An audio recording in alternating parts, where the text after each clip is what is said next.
The Academy has spoken, and one battle after another wins Best Picture. Best Picture. Woo.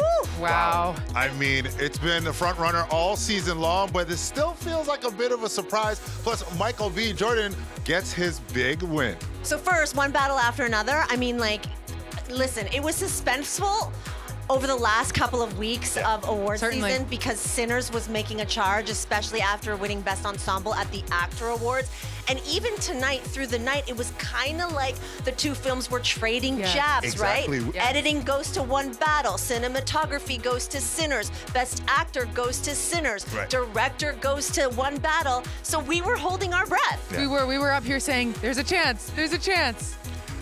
But the winner is one winner after another, PTA. I mean, and look, and people are saying it's long deserving. Yeah. There is a lot to celebrate. I think the casting was incredible in terms of having established A-list celebrities, and then people are in their first role, like Chase Infinity. So I also thought it was incredible to hear him say to her on stage in his shadow when he was wrapping up, saying, what did he say? He said, "My American girl, you are the heart and soul of this film." So as much as I'll admittedly say it to Canada, I did want Sinners to win Best Picture. I do get it. Well, there's so much to unpack from Hollywood's biggest night, and we're going to do, of course, all of it. Of course, we're also going to talk about the fashion and those fire fits. Oh, yeah. Here we go. This is Etalk After the Oscars.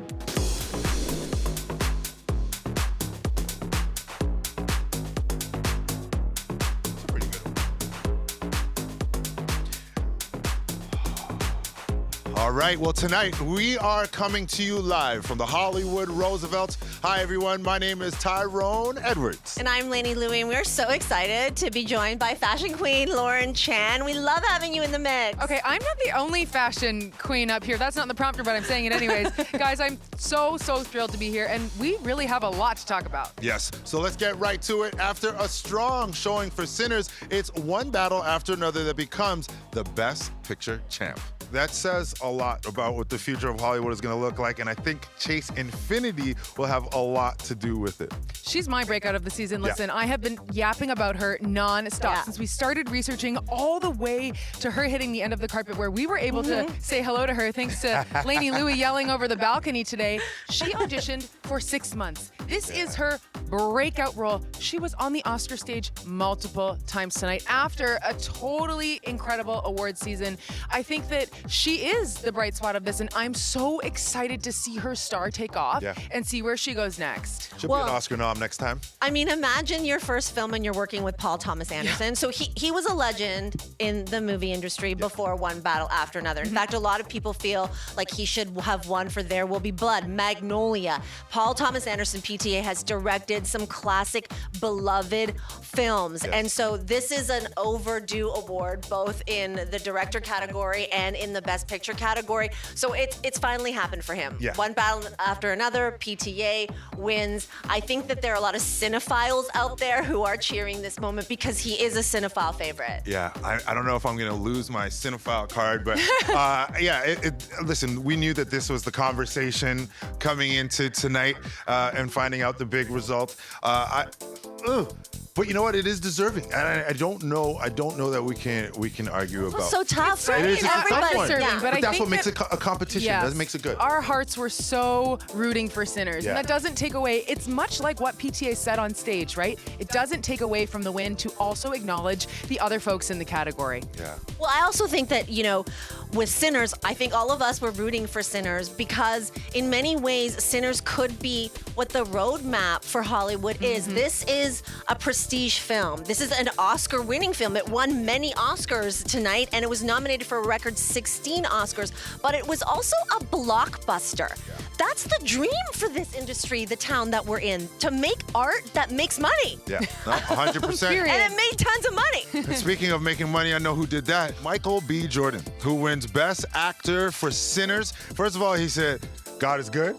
Then he said, "What's up, Mom?" Now, if I picture myself winning any type of Oscar for any particular reason, I'm gonna be like, "Thank God and thank my mom." And that just made. We talked about this. We talked about this throughout this award season about, you know, why we're rooting for him, and he has really become a good role model. He's works hard. He worked twice as hard as he could in this film, and we're learning so much about the story with him and his mother and how she brought him to an appointment, and that's how she got introduced to the idea of bringing him to an audition. And here they are some years later, 25 years after the 25-year anniversary coming up for Hardball, where I first fell in love with Michael B. Jordan and his acting skills. Man, honestly, I'm happy. I'm so genuinely happy for him. We know you are, and I'm so excited for you. I almost cut you off to tell everybody that Yes. I've heard Tyrone practicing his Oscars acceptance speech this weekend, and he does start, in fact, with those two things. You're right. One other thing I'm going to put you on the spot about is that, you know, my favorite trivia about this performance is that as both the twins, Smoke and Stack, Michael B. Jordan held his face differently, everyone. I mean, that is Oscar stuff. Yeah. One of the twins had dimples, one did not. Who else can do that? Nobody. You did it the other day. I did? You did. I did. I remember. I remember that. Yeah, I was so good at it. Yeah, I could win an Oscar too. You know what's like extra special too is from the time that we have over the last few years that we've been paying attention to Michael B. Jordan's film career, it's been MBJ and Ryan Coogler, Fruitvale Station, the Creed films, the Black Panther films, and now Sinners. So they won their first Oscars together on the same night. Wow. Think about the full circle moment for them. That's a brotherhood, right? The hugs that we saw, the way that they were so happy for each other. Yeah. In Hollywood, you have legendary partnerships. People talk about Scorsese and De Niro. We should be talking about Coogler Jordan. Yes. What is in the future for Coogler Jordan? Because they're not even 40 yet. Yeah, and you know what? This is what's happened. You have to mention Chadwick because, you know, they're keeping that name alive and that legacy alive as well. So on to the Sinners performance. This was highly anticipated tonight with newcomer Miles Caton leading the way. I imagine that's your first film? Incredible. Come on. Learn guitar for the film, right? Wow. Yeah. I love that they recreated the masterpiece of the scene from the film, right? This is the centerpiece of the film, the fulcrum, I like to say, of the film, because the themes of the film relate back and are reflected in this scene.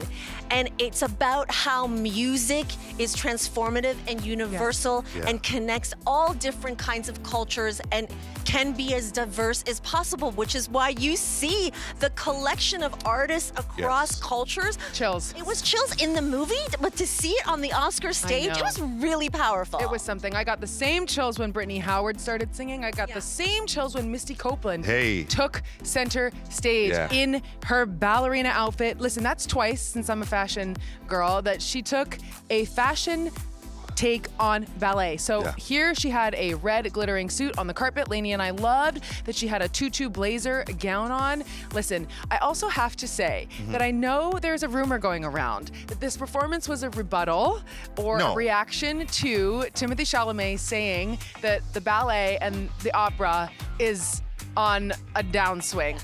This was in the movie. It was already planning to happen. And I love that they didn't center him by not panning to him during this performance. That was important. Just like how we're about to move on from that from him as well. Lainey, what you got? Well, no, I mean, I want to talk about the other performance featuring a nominated film from a nominated song from a film, and that was Golden, K-Pop Demon Hunters, which won 2 Oscars, both Oscars it was nominated for, right? Like Best Animated Feature and, of course, Best Original Song, with EJ, Audrey Nuna, and Ray Ami performing the song with traditional Korean dancers. Korea is lit. Oh, absolutely. And you know what? Big shout out to Maggie Kang representing for Canada with this film. Like this is just such a big moment. Such a big moment. The only notes I have for this performance though, specifically, it was way too short. And I know the show got heavy towards the end because the Oscars do run a little bit heavy, but it was way too short. I wanted a little bit more. It was so fun. But as you said, the show got heavy. Towards the end is when we found out the acting winners, Michael B. Jordan on the actor side, and Jessie Buckley takes home Best Actress for this year's biggest tearjerker, Hamnet. A big night for women. Big. Listen, it was Mother's Day. She shouted that out. Not to take away from Jessie Buckley, but we also had all the women in the room stand up. I'm just feeling so proud to be a woman watching this all happen. Yeah, absolutely. And I love to cheer on women. I'm always surrounded by women, so I'm used to it. But look, Jessie Buckley, we knew she was going to win. I wanted her to win. I don't know that there was another performance that made me feel the way I felt other than hers this entire award season, including all the movies. And she literally said, I'm dedicating this to the beautiful chaos of a mother's heart. Yes. Ha! Bars. Okay. We're talking about moms, we're talking about women. Remember, Hamnet was directed by a female director who's already an Oscar winner. That'd be Chloe Zhao, right? So, I mean, we saw the first female cinematographer win in that category tonight. We saw all the women stand up. Jessie was talking about women. It was just a really nice, cohesive way to put that together. Yes. Absolutely. Okay, listen, we have to take a quick break. When we come back, it's Etalk After the Oscars. We'll be right back.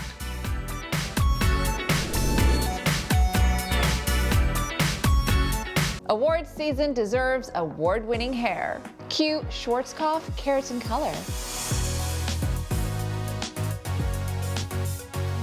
South Asians do not play around with their hair. It is our crown. And when my hair looks its best, I feel my best.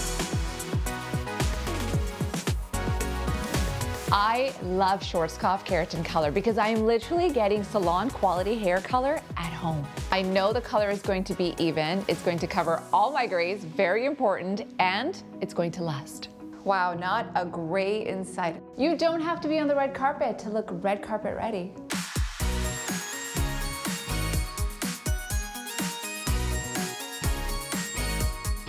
And the award for best hair color goes to me, of course. Thank you, Schwarzkopf. Brought to you in part by Schwarzkopf Keratin Color, offering 100% gray coverage and up to 80% less breakage for all hair types. What story will you tell? We want you at home to get involved. Scan the QR code at the bottom of your screen and you'll be able to vote. And tell us what you think of our favorite looks of the night. We'll see if everyone watching agrees with our choices. Okay, so we're gonna get into some of our highlights. For me, Chase Infinity, American Girl, is that what Pearl Thomas Anderson called her? This American Girl, the heart and soul. Custom Louis Vuitton in a lilac color. You got the memo. I am also wearing lilac right now. It's not custom Louis Vuitton, but it's custom Uma. Anyway, it's just a different color for her. I thought it was so feminine. She's been wearing a lot of sculptural designs that seem very like edgy and not soft, and this was her softest look of the season. And I also love that it made sense of everything it had going on. So it had a corseted bodice, it had a hip exaggeration, it had tears and ruffles, and somehow it just worked. She brought it together with a lavender eyeshadow, which I clocked. Sorry, I stole it from you. Gotcha. I'll be a girl's girl. I'll let you have the floor. Listen, I really appreciated that. Once I got close, I was like, oh, wow. Exact same color with her eye makeup and the dress and the jewelry. So delicate, but so riche. De Beers London. So riche. When I asked her, what are you wearing? She said, custom Louis Vuitton and De Beers London. I was like, oh my goodness, this is your first film? What are you going to look like 2 years from now, 5 years from now? Oh. I also want to talk about how intentional her hair choice was. Yes. This is her first Oscars. I mean, it was her first movie, right? So you want to remember that forever, and she chose to wear her hair in locks. I think that's very intentional in terms of what she's representing, in terms of, you know, the style that she wanted to have and showcase on the red carpet. I loved her hair. I loved how it went with the look. Everything was mwah, chef's kiss. Oh yeah, you can't go wrong with braids. It absolutely looks good and it's timeless, like your braids. Yeah. Yeah, exactly. All right. Okay, so my pick is going to be Sinners star Lee Jun-lee, who everybody on her cast referred to her as Lily tonight, and she was in this beautiful red Gaurav Gupta.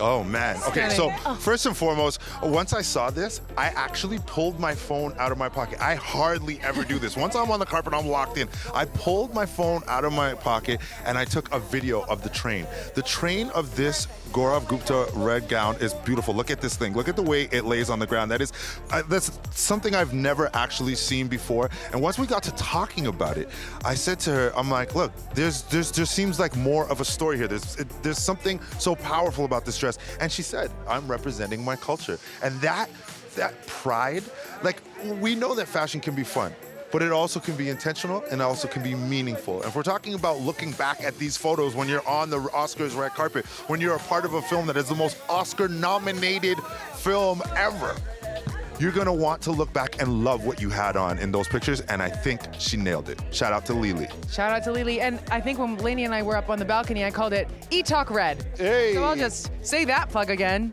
Guys, what about Tiana Taylor in Chanel? Like Tiana Taylor in that black and white Chanel, I think it's the Mathieu Blazy era of Chanel. Like, we have been clowning on Chanel for 2 or 3 seasons now because the designing wasn't great, but they have a new creative director now, Mathieu Blazy, and you can see the difference right away. Oh, Literally right away. I think it's the end of the Chanel flop era, and we saw that when Margot Robbie infamously glowed up. Oh yeah, 100%. Listen, I've been talking about this for the last couple of days. I saw Tiana Taylor last week. I mean, we all saw Tiana Taylor last week sitting front row at the Chanel show, literally scouting out outfits for what she was going to wear next. Now, I know that there are delivery services that are like next day and all that, whatever. No, this is the best way to shop. Fly to Paris Fashion Week in a jet, pick something off the runway, and then come to the Oscars. Yes. Wowzers. She looked stunning. Also, so much going on here, and she hit a few trends of the evening, actually. So, glitter, feathers on the skirt, that statement diamond choker. Other feathers that we saw were Demi Moore and Nicole Kidman. Literally everybody was in that necklace. And again, this is somebody who pulled something that had a lot going on together so well because she is the vibe. She is the moment. She owns the carpet. Yeah. I also want to point out that it was like, there was so much black and white tonight. You both were in black and white. Black and white is the signature Chanel. So you can see how Mathieu Blazy has taken a spin on the signature Chanel black and white and turned it into something so unexpected and fresh and modern. And of course, to showcase it on Tiana Taylor is the best way to say, hey, red carpets and Chanel, we are so back. Good point, Lainey. Amen. I don't have a hand, but I'm mentally high-fiving you. Let's take a moment, too, to talk about a standout hair trend, and I'm kind of modeling it, right? Forget one battle after another. It's one bun after another, effortless but elevated. What do you think of this trend? Scan the QR code for different variations, and a very popular choice on the carpet. We were seeing bun after bun after bun after bun. So for those of you out there who are looking for spring hair trends, go with a bun. It was all over the Oscars. Again. Oh, Zoe with the bun. Yeah. So we're getting votes from our viewers. What do you think of the hair bun trend? 3.5 stars so far. We can pump that up a little bit, right? Yeah, absolutely. Oh, and of course, Elle Fanning, who is just an absolute darling. She had a bun. Ava DuVernay. I like the bun. Maybe I should have went with the bun this year. Well, There's still time. Maybe, Who has a hair elastic? we actually have a little bit of time, though, to talk about one men's look, right? Let's not forget Pedro Pascal, also in Chanel. How are we feeling about the no jacket look? Can I tell you something? I feel like he gave me permission to allow that dress shirt to live and not be bound to feel like you have to wear the jacket, one. And also he wore an aspirational cummerbund, okay? I have never seen a better cummerbund. He had it's a velvet with the sort of silk on each side. I will be wearing something like that in the near future. Thank you, Pedro Pascal, for your inspiration. We've also got to say that brooches were trending for men tonight, and this was the literal biggest one. There were bejeweled ones, there were multiple ones, but this, another flower and feather moment from Chanel. Oh, Really like the cut of feel his good pant, about too. this, Pedro Pascal. I feel good about this because I had the Chanel look with the brooch. You and did. White. You had an aspirational cummerbund. I just You didn't took have your a jacket bun. off. Ay, ay, ay. Like I said, your still hair in a bun time. pouch. Good night, Canada. Good night, Canada. We love you. Thank you for watching.